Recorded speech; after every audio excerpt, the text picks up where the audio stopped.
and Government, Honourable Ministers, Your Excellencies, ladies and gentlemen,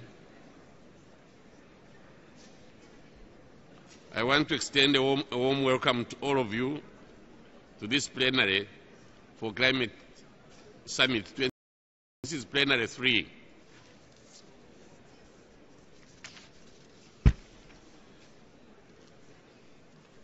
Excellencies, please take your seats. Excellencies, ladies and gentlemen, I thank the Secretary General, His Excellency Mr. Ban Ki-moon, for convening this historic summit.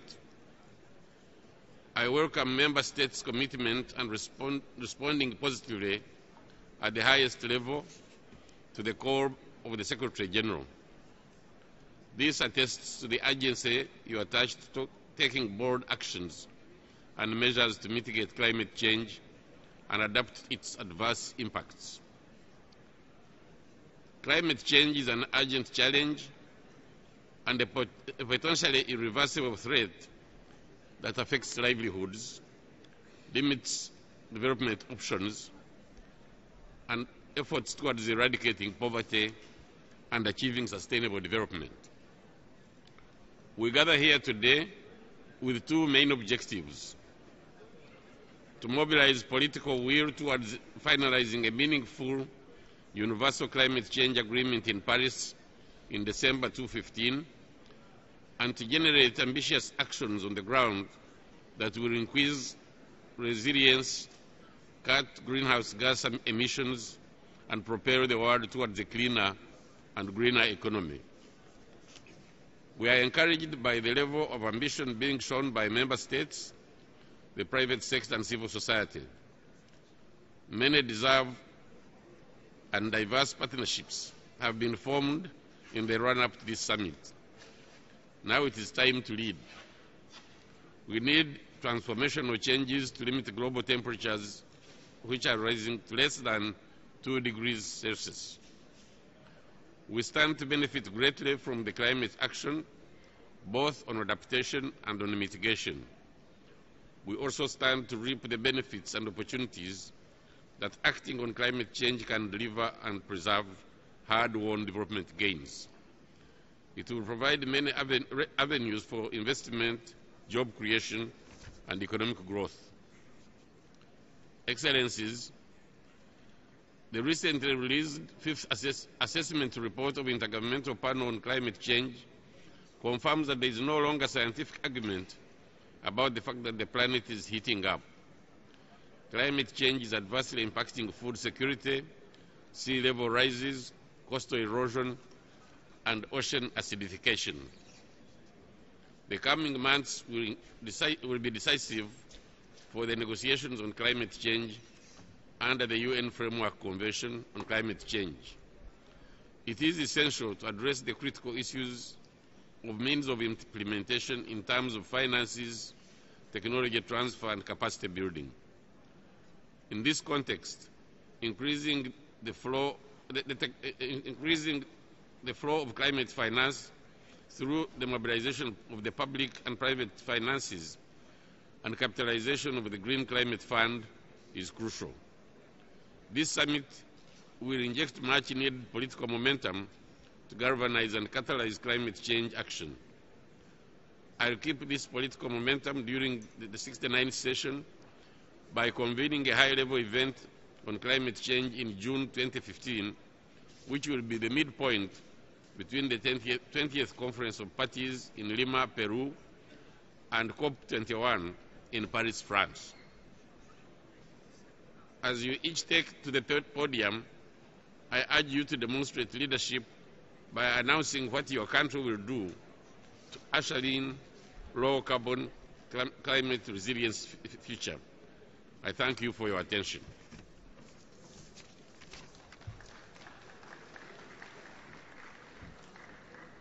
We shall now hear national action and ambition announcements. But before proceeding to national announcements, I would like to remind distinguished participants that with a view of ensuring that all speakers have the opportunity to address the plenaries, interventions in this segment should be concise and not exceed 4 minutes. This time limit will be strictly enforced. You are also encouraged to provide your full-length statements to the Climate Change Secretariat for posting on the summit website.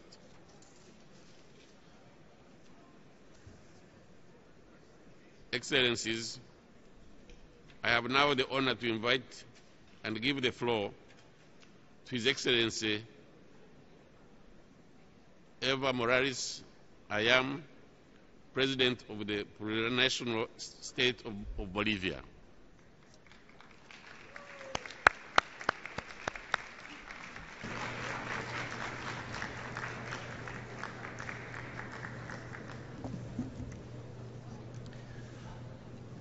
Muchas gracias, hermano.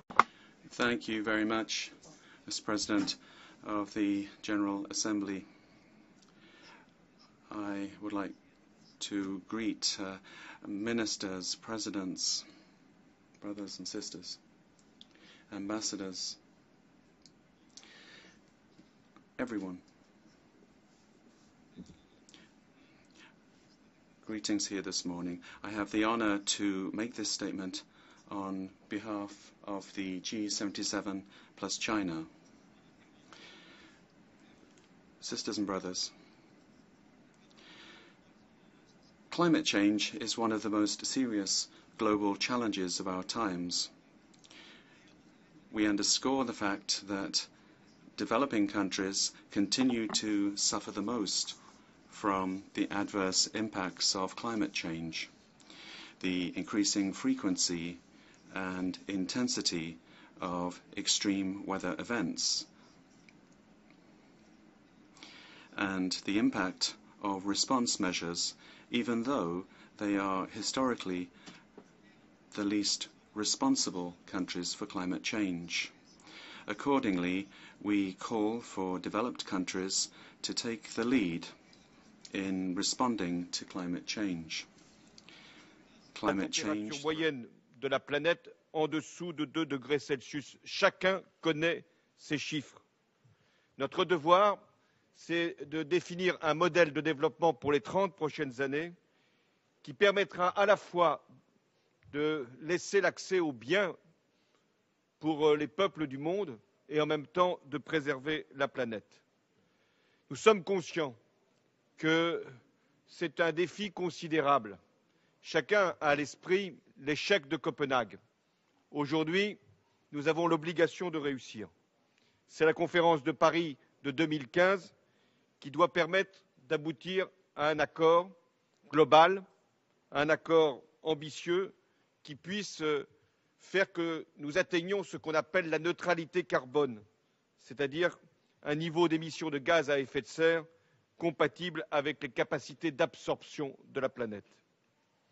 Cet accord suppose une mobilisation internationale pour aboutir à un cadre juridique qui sera la règle commune et qui sera adapté aux différents niveaux de développement.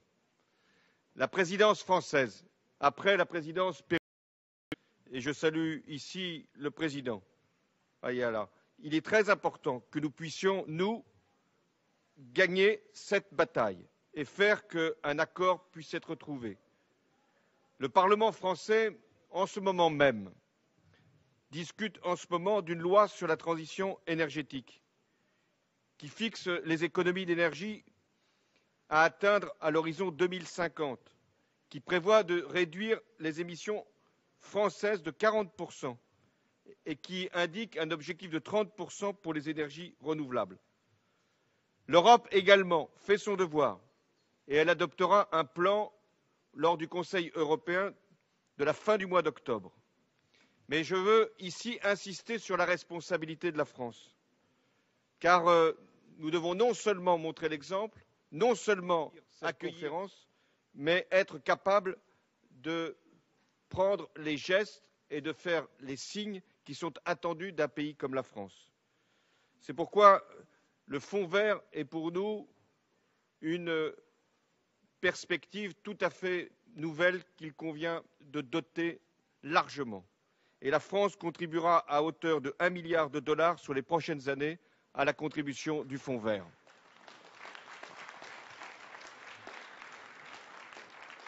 Le Fonds vert pourra aider les pays à investir dans la transition énergétique. Le Fonds vert sera une opportunité considérable pour les entreprises pour aller vers la transition énergétique. Le Fonds vert aussi sera une opportunité de croissance. Le Fonds vert sera non seulement la marque de la solidarité, mais une capacité pour que l'économie mondiale puisse s'engager vers un nouveau modèle de développement. La France apporte tout son soutien à l'alliance qui s'est formée autour du secrétaire général des Nations Unies entre les gouvernements et l'ensemble des acteurs économiques, sociaux, la société civile, les nombreux manifestants, la jeunesse du monde qui attend beaucoup de nous parce qu'elle sait que ce qui se décide ici vaut d'abord pour elle. Nous devons aboutir à un agenda des solutions qui permettra de donner justement une illustration concrète de l'accord qui sera signé, je l'espère, à Paris. Mesdames et messieurs les chefs de gouvernement, avec le président Humala, nous avons pris nos responsabilités. Nous voulons qu'à la conférence de Lima, les bases d'un futur accord puissent être posées et qu'ensuite, à Paris, nous puissions traduire ces engagements en actes juridiques.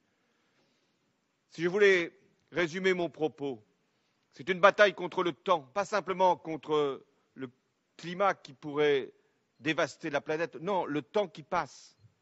Sommes-nous capables de maîtriser le temps? Sommes-nous capables de maîtriser l'espace? Sommes-nous capables de maîtriser la nature? Sommes-nous capables de nous maîtriser nous-mêmes? Alors, ne laissons pas le temps décider à notre place. Soyons capables aussi de réenchanter le monde, de donner à la jeunesse du monde l'espoir qu'elle vivra mieux que nous. Paris, c'est une ville symbole, symbole des libertés, symbole des droits de l'homme. Je souhaite que Paris, en décembre 2015, soit aussi le symbole du changement pour le climat. Merci.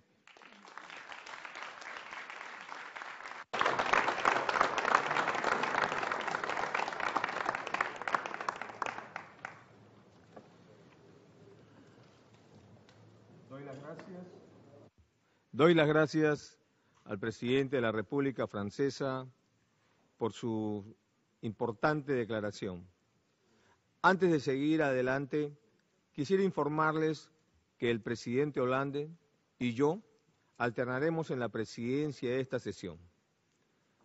Sin más preámbulos, es un honor para mí entregar la conducción de esta reunión al copresidente de la sesión, al señor presidente de Francia, excelentísimo François Hollande.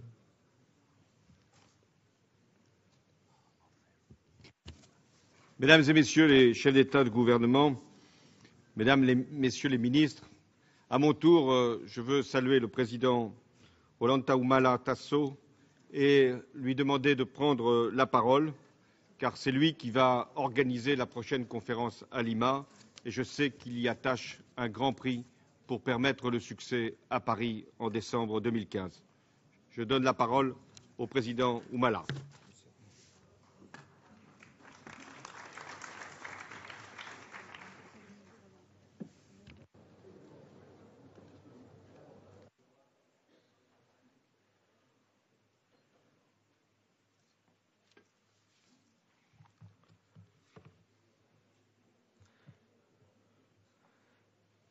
Señor François Hollande, presidente de la República Francesa, señores jefes de Estado, señoras y señores, por primera vez un desafío de muy largo plazo para la humanidad.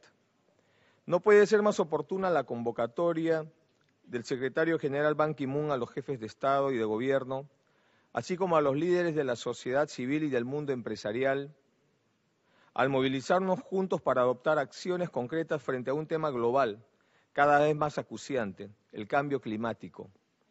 Este fenómeno afecta a nuestro planeta como ningún otro en la historia de la humanidad. Es esencialmente nuevo y plantea un grave peligro para su subsistencia. pone en riesgo la vida económica, social, ambiental y de seguridad, y plantea un deber ineludible ante las generaciones futuras en este contexto. Tenemos ante nosotros, por primera vez en la historia, la urgente obligación de acordar reglas comunes de convivencia para los próximos 100 años y más. Es por ello que la construcción de consensos en esta materia constituye posiblemente la prueba más ardua jamás enfrentada por el sistema multilateral de Naciones Unidas. A diferencia de muchos temas de agenda de las Naciones Unidas, el cambio climático nos obliga por primera vez a asegurar la sostenibilidad de nuestro planeta a largo y muy largo plazo. Ningún otro asunto requiere compromisos de todos nosotros por un tiempo tan prolongado. Ninguno demanda tanta planificación pública, tanta movilización de la sociedad civil, tanta previsión y sentido de competitividad de parte del sector privado. Por eso quisiera declarar ante ustedes que ha llegado el momento de movilizar la mayor alianza de la historia para el clima y el desarrollo. La alianza que se pone en marcha enfrenta importantes desafíos en muy breve plazo. En solo 3 meses la COP20 en Lima deberá efectuar avances concretos hacia la adopción, en diciembre del próximo año, de un nuevo acuerdo universal de naturaleza vinculante, fundado en los principios y disposiciones de la Convención Marco de Naciones Unidas para el Cambio Climático. El nuevo acuerdo debe reunir varias características. Debe ser justo y reconocer las responsabilidades históricas diferentes de nuestros países. Debe ser equilibrado y permitir el crecimiento económico y la lucha contra la pobreza. Y debe ser equitativo y asegurar el apoyo financiero y tecnológico a los países en desarrollo. Debe ser transformador de las fuentes energéticas, alentando la inversión privada y la competitividad de economías basadas en carbono. Y por último, debe ser inclusivo e incorporar los aportes de los actores subnacionales, de las organizaciones de ciudadanos y de los nacionales, de los pueblos indígenas y de los sectores y gremios empresariales. El Perú espera que esta nueva gran alianza para el clima y el desarrollo se comience a cimentar en Lima, este diciembre de este año, durante la 20ª conferencia de partes de la Convención. Esperamos que la COP20 produzca un borrador de acuerdos consensuado a ser suscrito en el 2015 y deseamos que este documento de Lima sea claro y coherente. We don't want a compilation of disarticulated ideas, but rather a text which lays the broad and well-balanced agreements of the universal agreement, which is binding for all states. We also hope that the Lima Conference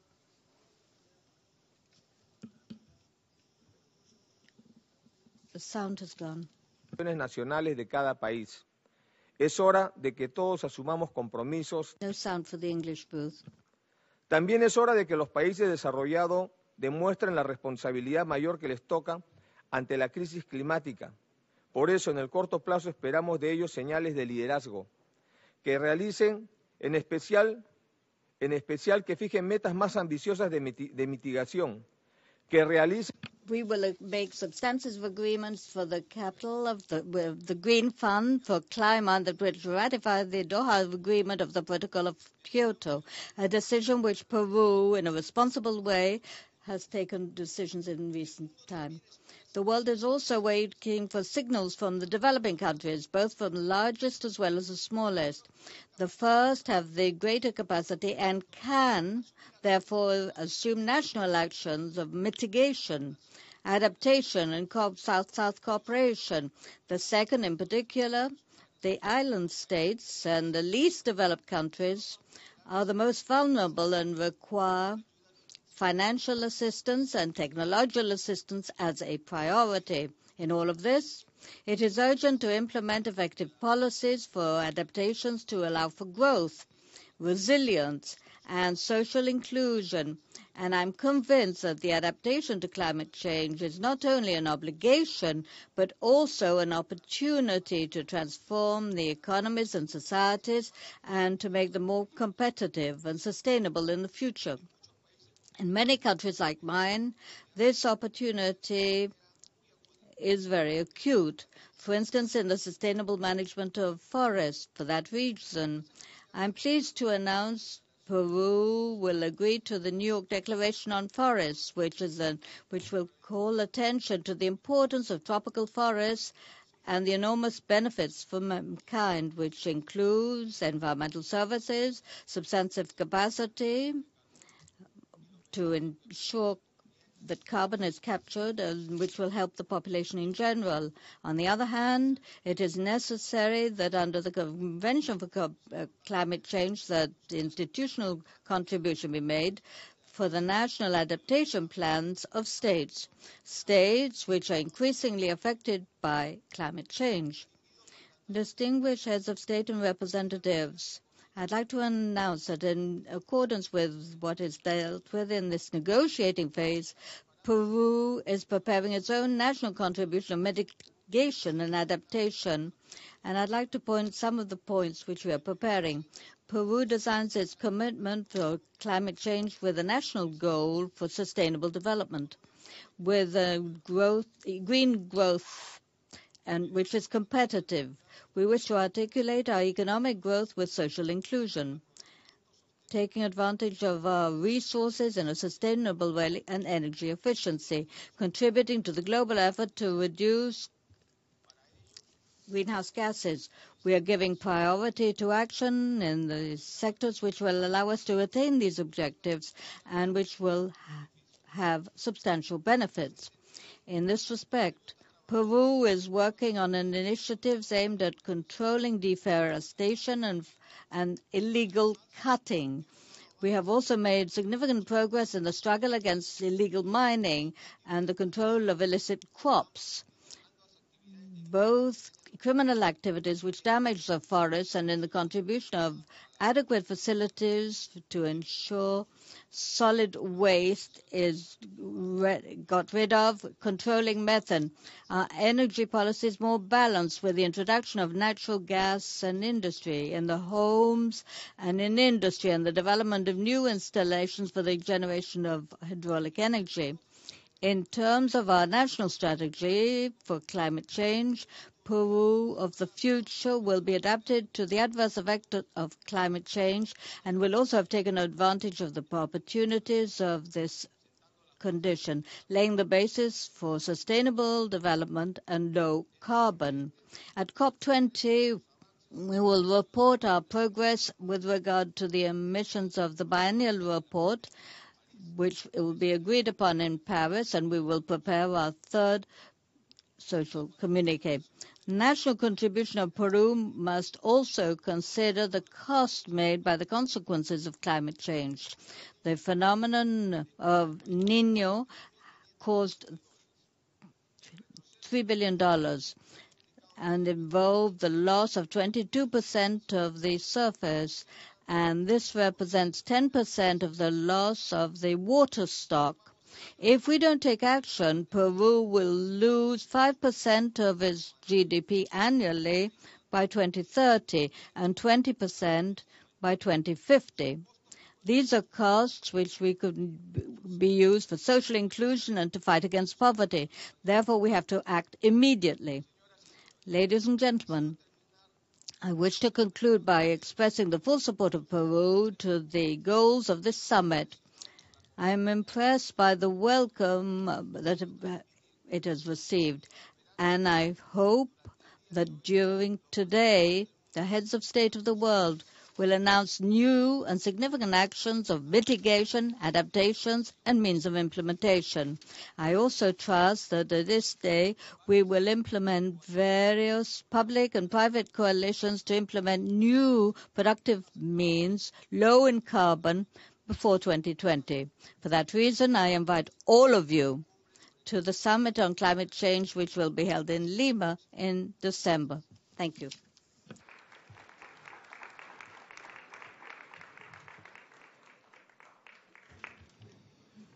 Je remercie I thank the President of the Republic of Peru for his statement, and we will now hear national action and ambition announcements from several major members of delegations here present. So that we can guide our debate, I would ask everyone to not speak longer than 4 minutes, so that all of us can be heard and all of us can take action. If there are texts that could be transmitted following your statements, these could be given to the Secretariat for the Climate Summit, and they would be welcome to have them. I now have the honor to invite the President of Mongolia to the floor.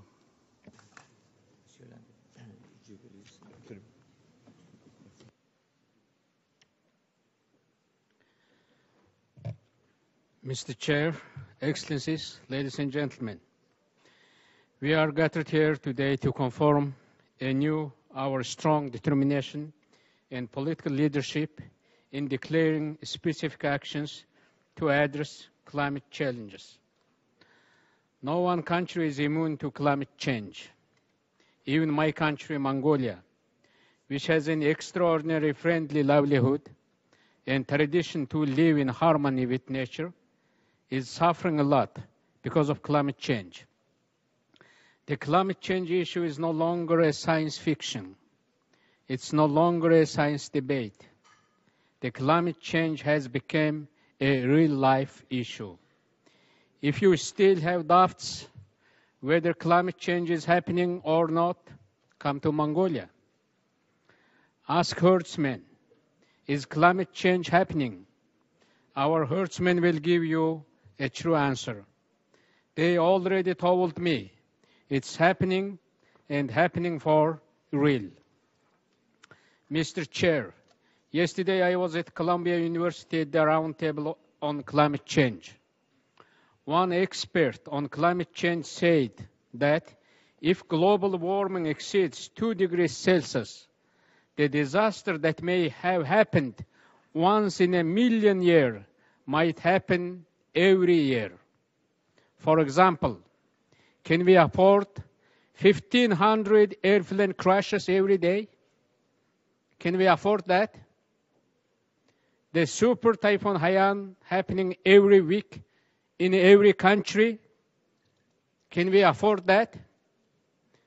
The Fukushima disaster happening every month in every country, can we afford that? No, we can't. I think one disaster of Fukushima is too many. I think one Haiyan typhoon left too many victims. I think one loss of MH17 flight is still too many for us, for the whole humanity. These disastrous and destructive things leave behind thousands of lost lives, thousands, if not millions, destroyed livelihoods. These thousands or millions are not just numbers. They are real lives. They are our neighbors, our sisters and brothers, our fellow human beings. I think even one life lost because of these dangers is too precious.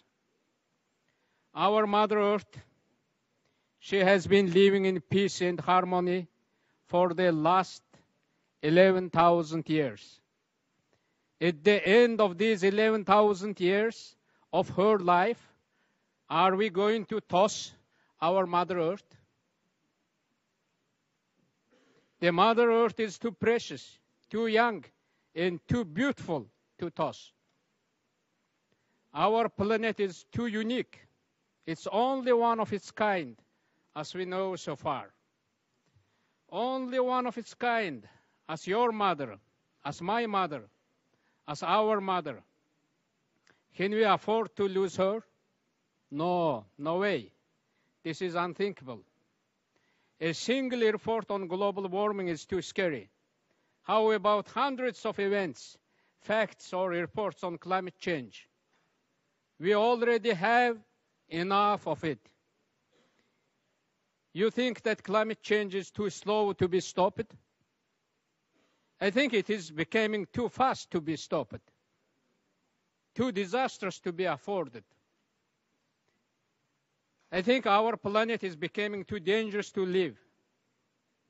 We, the human family, are running out of time, but we cannot run out of our planet Earth.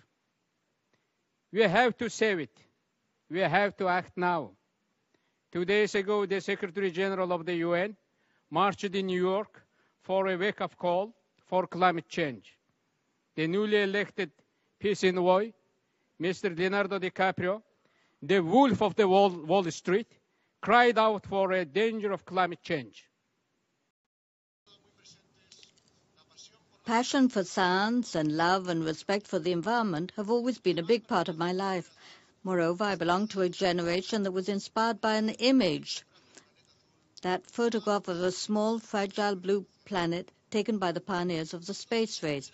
The impact of seeing the Earth from outer space for the first time made us truly understand that above and beyond our borders, and despite our differences, we share the same home and the same challenges. Today, the shared challenge of climate change has become even more urgent than ever. It threatens to upset the basic balance that makes our civilization life itself possible, and this compels us to act decisively. The inhabitants of vulnerable islands in the Pacific, the Indian Ocean and the Caribbean, and of the coastal areas in many of our countries cannot wait. Neither can the inhabitants of mountain areas where glaciers are disappearing, nor those of entire regions threatened with desertification, nor those whose livelihood depends on the seas and oceans. Make no mistake, none of the countries represented here can wait. Hanging on a temperature increase of just a few degrees, human lives are at stake, as is the very continuity of our societies. We cannot wait, but there is cause for hope. We share a basic consensus on the danger looming ahead of us. We have made progress in recent years with measures that, albeit insufficient, are moving us in the right direction. Now the time has come to step up the pace. In less than a year, at the 2015 Climate Summit in Paris, after Lima of this year, we will have to take a key decision for the future of the planet, the adoption of a new binding global agreement that will enable us to combat climate change together. Our next goal, shared with the rest of the European Union, is to cut our emissions 40% by 2030 against 1990 levels. We are already on track to achieving this. Spain is making the transition towards a new model of growth based on renewable energy and clean technology. Please allow me to highlight with pride that Spain has become the first country in the world to use wind power as its leading source of electricity for an entire year. Our goal is to advance even further towards decarbonizing our economic model with innovative programs in strategic sectors. These include the climate projects, in which the Spanish government acquires measurable CO2 reductions from companies in areas such as transport, agriculture, construction, and waste management. Spain has also launched a carbon footprint project, encouraging businesses to calculate and officially register their annual carbon footprint. This is an incentive to improve their efficiency and cut their emission levels year after year, and also a means of heightening awareness of the general emission levels of Spain's companies. Furthermore, environmental inventive plans, which mobilize private investment to provide incentives for low-carbon economic activities in potentially contaminating industries, are contributing to the effective reduction of our greenhouse gas emissions. At the international level, Spain was the first country to make a contribution to the Adaptation Fund, and Spain continues to build bridges between regions. An example is the Ibero-American network of climate change offices, offering suitable spaces for sharing experiences and knowledge. Mr. President, ladies and gentlemen, the time frame for combating climate change is measured in decades and centuries. Therefore, we cannot seek solutions in isolation, nor in the short term. We will only be able to find them if we can forge a global, lasting commitment. We cannot afford to fail. Too much is at stake. We must ensure that the next generations will be able to see from outer space the vision that inspired my generation, that of a small, fragile, blue planet lost in the vastness of the universe, but still able to harbor the miracle of life. Thank you very much.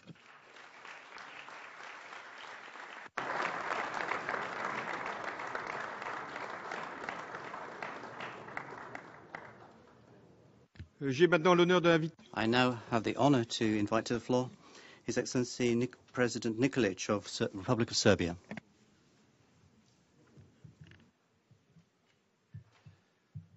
Uvaženi predsjedavajući. Chairman, distinguished colleagues, I would like to congratulate Secretary General Ban Ki-moon for convening this summit and express my gratitude for being given the opportunity to present the positions of the Republic of Serbia on the highly important issue of climate change. We, the present-day political leaders, are called upon to take responsibility for making joint decisions upon which the prosperity of future generations will heavily depend.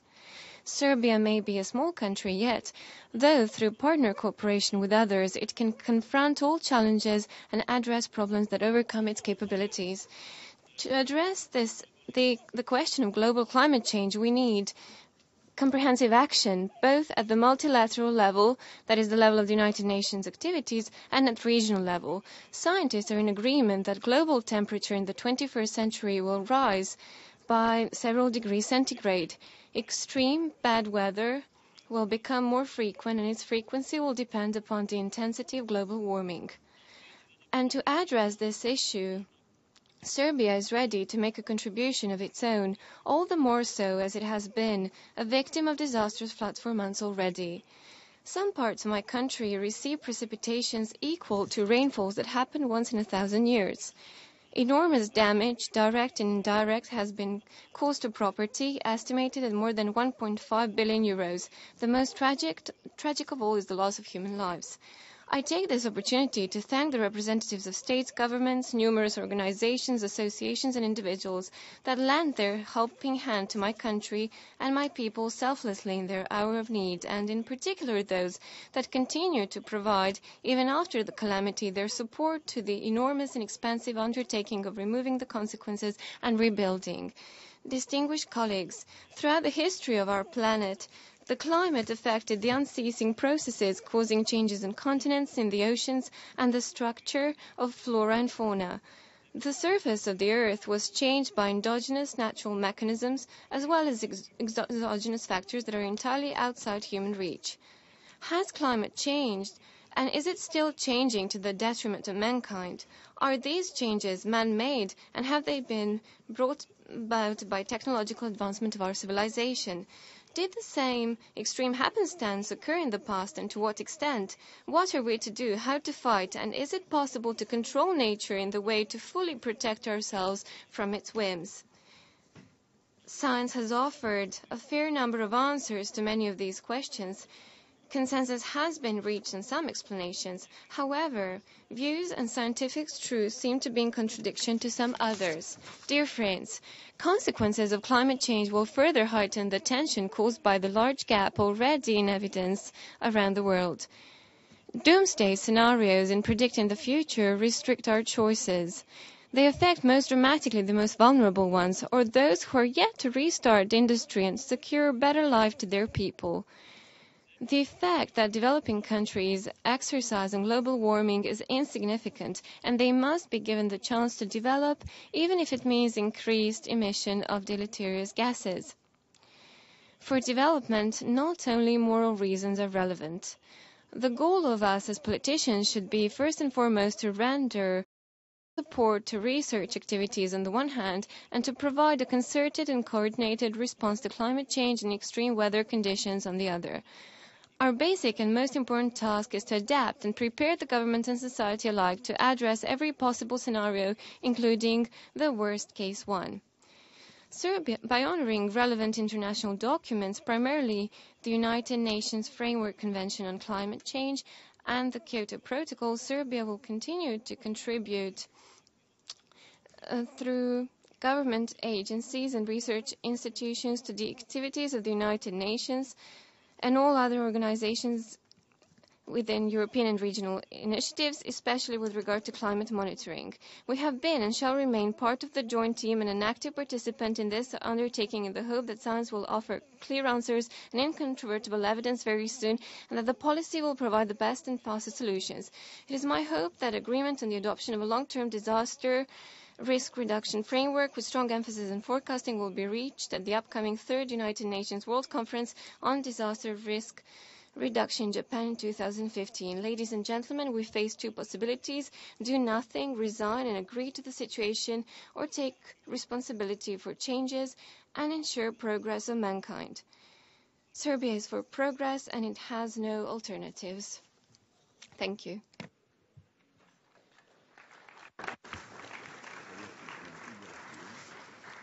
Je remercie le président Nikolic. I thank President Nikolic, and I call on the President of the Republic of the Seychelles to take the floor. Mr. Chairman, Excellencies, ladies and gentlemen, we have been given 4 minutes to address this plenary. It does not matter. It is 4 minutes too many, I say. For now is not the time for speeches, but for action.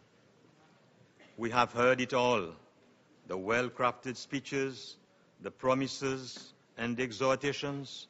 We have also heard the scientific facts, the complaints, the pleas for help from those on the front line, and that is the small island developing states. But how does this help us when we continue to ignore the truth? Climate change on our current arid path is a crime against humanity. We are all guilty and we are all victims. But increasingly, seeds themselves are refusing to be the victims. Speaking as the leader of a small island developing state, I am proud to say that in the spirit of the Samoa pathway, many islands are acting on climate change because it is crucial to our survival, because we believe in the survival of humanity. We believe in the wisdom of mankind before it is too late.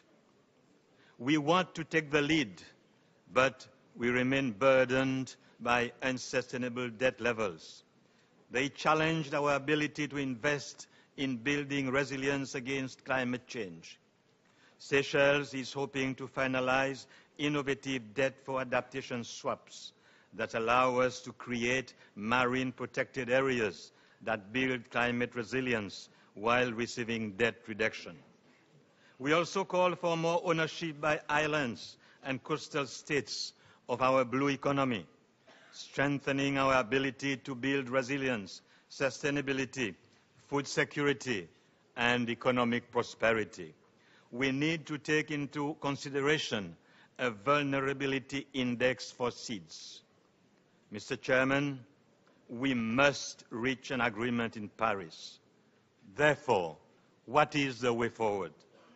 We call for the Paris Agreement to be a protocol under the UNFCCC. It must be an ambitious and legally binding agreement and applicable to all, and must be adopted within the shortest possible time frame. We must agree ambitious targets on the basis of common but differentiated responsibility. We call for the urgent operationalization of the Warsaw International Mechanism for Loss and Damage, and for a permanent seat on the executive committee of the mechanism to be allocated to seeds.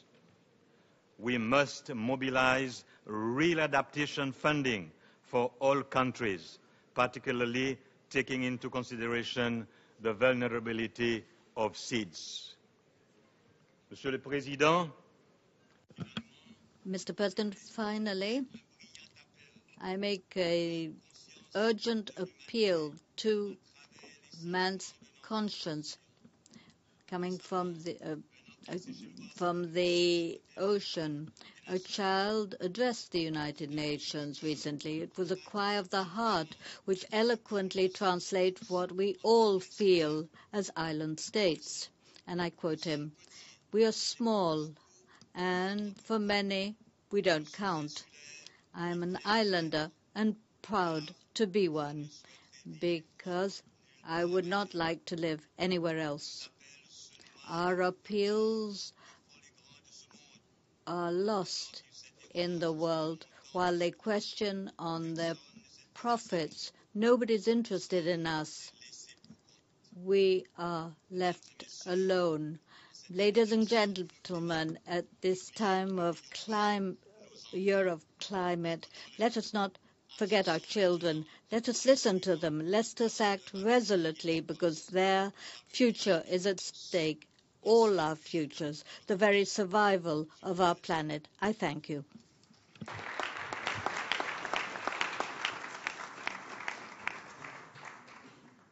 Merci, Monsieur le Thank you, Mr. President, for the words which you have delivered.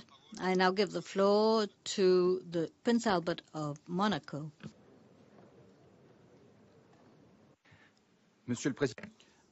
President, Excellencies, distinguished delegates, ladies and gentlemen, dear friends, here I represent a country whose coasts are bathed by a sea that is as beautiful as it is fragile, a country that has long understood that, like any other country, its future depends on the future of our planet, its climate and its balance. Here I will not refer only to the interests of a single territory, region or continent. I am indeed concerned by all regions, all seas, all living species now threatened by climate change. In short, all of humanity, which is facing a threat for which it is responsible. Current warming is not a hazard of the Earth's long climate history. It is rather the consequence of errors and excesses and of indifference which, from ignorance or blindness, humanity has too long shown towards his environment. That is why we need far more than mere adjustments. Given this reality, we have no other choice than to question many of the principles and habits on which we have hitherto based our development. Recognizing man's dependence on his environment and affirming the need to give our children a planet as well preserved as possible, this means reinventing our modes of travel, the way that we eat and produce, even some forms of governance. To combat climate change and to try to limit it, indeed, we need to all work together. Whatever their geographical, economic or political situations, all states today must take into account the superior interest of humanity. As the Lima and then Paris conferences approach, the latter undoubtedly being one of the last opportunities to take decisions to maintain global warming at a bearable level, there is an urgent need here. For my part, my country will report at the start of 2015 on its national contributions. To profoundly change the way in which billions of humans live and to invent a new energy model, states also need to look to the forces of civil society as well as the private sector, which, because of its capacity for invention, plays a decisive role in achieving a low-carbon economy. I'm thinking about the development of renewable energy, including from the sea, as for a long time in Monaco we have been doing with heat pumps. The development of renewable energies is still too limited.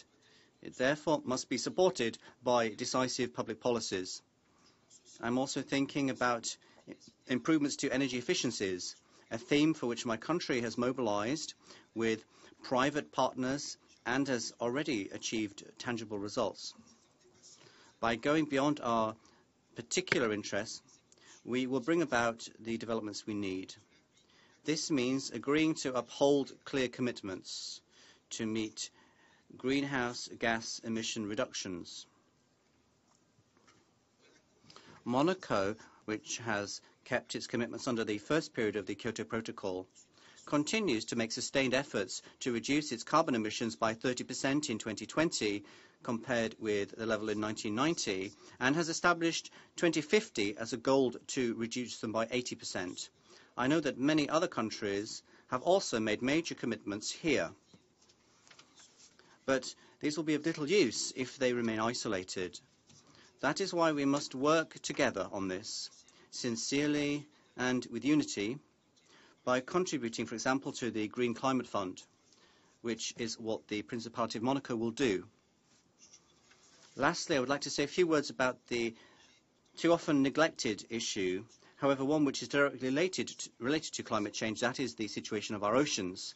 These essential planetary thermal regulators are also victims of our greenhouse gas emissions, causing alarming acidification of the oceans. To better protect the oceans, we need to cooperate here more broadly, whether for the opening of negotiations on sustainable management of the high seas within the framework of the UN Conference on the Law of the Sea, or by adopting a sustainable development goal on the global oceans. Indeed, we won't find lasting solutions that will effectively conserve our planet unless we look to the framework that we have here, the United Nations, which alone can make defense of our climate a universal, coherent and efficient fight, one that concerns all of us. Thank you.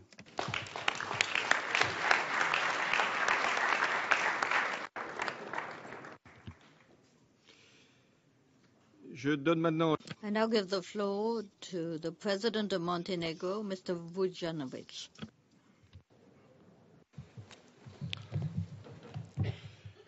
Distinguished President Toran, Your Excellencies, ladies and gentlemen. First of all, I wish to express my gratitude to the UN Secretary General Ban Ki-moon for organizing Climate Summit. The summit is an expressional opportunity for the UN member state representatives of public, private and civil sector to present their estimates and ideas with the view to reduce the greenhouse gas emissions and strengthening climate resistance. The summit is also an opportunity to mobilize the political will toward global 2015 agreement. The fact that the summit is not a part of the negotiation process within UN framework conventions contributes to the acceptance of opinions and ideas from various levels and sectors. Montenegro has an active and constructive relation towards the negotiation within this framework convention and attributes great attention to other international initiatives supporting the UN efforts in reaching a new international agreement on climate.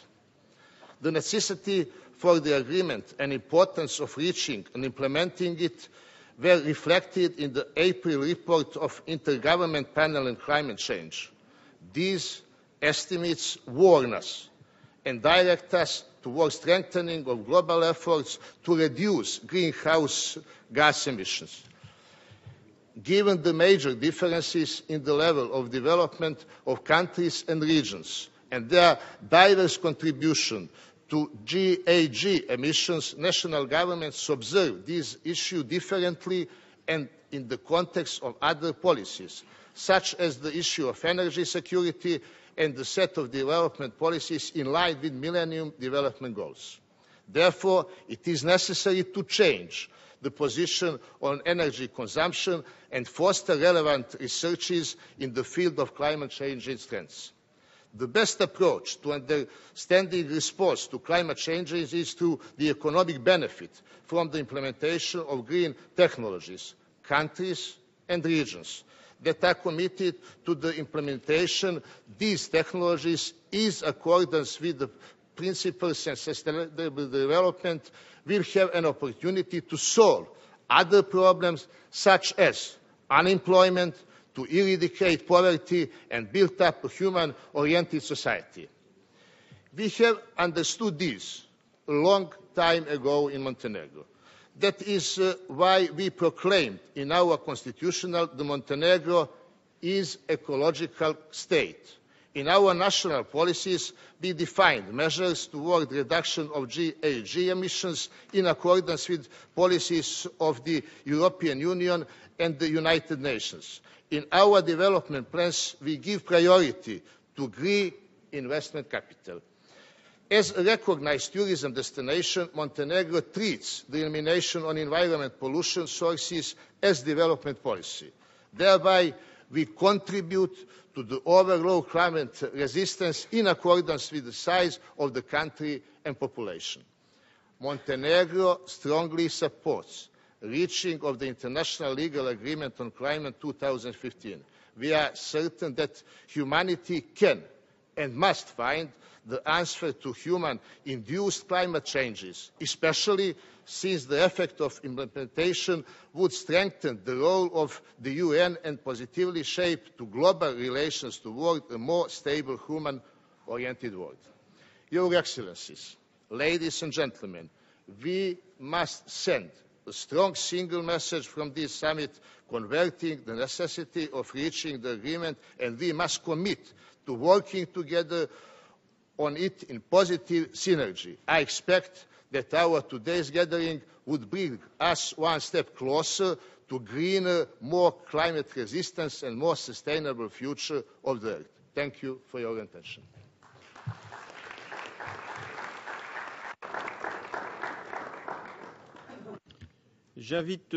I now invite the President of the Republic of Sri Lanka, Mr. Mahinda Rajapaksa. Excellencies, Chairman, the health of the global environment is today in need of serious attention. The danger posed by climate change is a current emergency. Our challenge is universal and must be addressed collectively and multi-dimensionally. The UN Framework Convention on Climate Change is the primary intergovernmental forum for addressing the global response. The principles of equity and common but differentiated responsibilities and respective capabilities must guide our search for solutions. The clean development mechanism to reduce GHG emission is imperative. Developed countries must implement their commitments to the developing by providing financial support, technology development and transfer, and capacity building. All parties to convention must expedite domestic representations for intended nationally determined contributions. Sri Lanka ratified the UNFCCC in 1993 and acceded to the Kyoto Protocol in 2002. Sri Lanka's leaders have been drawing inspiration from the philosophy of Gautama Buddha preached by Arahat Mahinda, a disciple of Gautama Buddha, that the earth and the vegetation do not belong to the rulers and that they are only temporary trustees who have to protect the environment for the benefit of future generations. Mahinda Chintana, the policy agenda of the government to address climate change, has included strategies such as increasing forest cover, expanding the non-conventional renewable energy contribution to the national grid, rehabilitating and restoring estuaries, lagoons, mangroves, and salt marshes, sand dunes, beaches, and grass beds to safeguard the coastline, implementing a green transport system and fuel quality roadmap, and multi-resources of watershed management to improve water availability and retention. Although Sri Lanka was able to triple its per capita income within the last 8 years, its per capita carbon emission is still less than 1 metric ton. The Commonwealth, currently chaired by Sri Lanka, has paid particular attention to incorporating the resilience of small states to climate change and natural disasters, and developing innovative proposals on climate finances. The potential for simplified arrangements for access to climate funds for seeds and LDCs is being explored. The Commonwealth calls for improved prospects for developing countries to have access to existing funds. Thank you.